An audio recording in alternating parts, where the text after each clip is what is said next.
A dica de hoje é falar um pouco sobre as doenças ligadas à mudança de temperatura. Eu vou puxar um pouco a sardinha para minha brasa, porque já que eu sou pneumologista infantil, eu lido muito com alergias respiratórias. E geralmente, nesse período de mudança de tempo, mudança de clima, mudança de temperatura, há uma mudança na umidade. Na mudança de umidade, aumenta muito o risco das alergias respiratórias, principalmente a asma e a rinite alérgica. A umidade aumentada aumenta a quantidade de ácaro e fungo e isso propicia um aumento do número de crises, principalmente nas crianças e nos alérgicos adultos. Isso geralmente é muito confundido com quadros infecciosos, que podem estar inclusive superponíveis, ou seja, superpostos, juntos com as crises alérgicas. Como a gente consegue fazer para se prevenir? Bem, os já estabelecidos como alérgicos, os que têm crises com muita frequência, com muita intensidade, esses provavelmente estarão sendo seguidos pelos alergistas, pelos pneumologistas, pelos clínicos, pelos pediatras. Aqueles que ainda não estão atrelados a esses profissionais, possivelmente vão sofrer um pouco mais.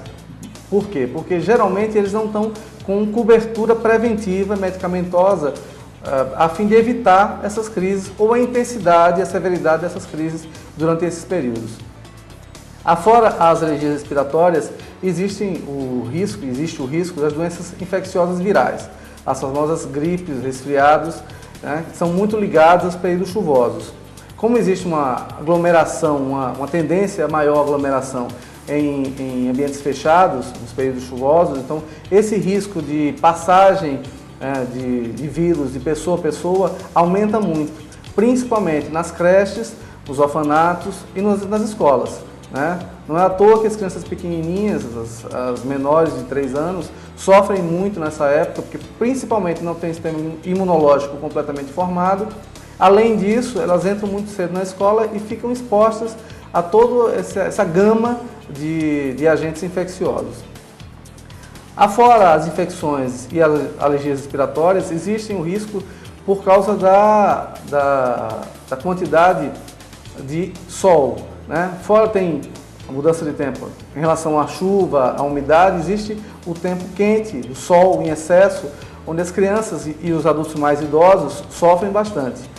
O que fazer nessa época? Tentar se hidratar o máximo possível, protegendo pele exposta, usando protetor solar e tentando fazer com que essa quantidade de água umedeça a pele, umedeça a via aérea, umedeça o organismo e consiga manter um equilíbrio homeostático nesse organismo para enfrentar melhor essas diferenças.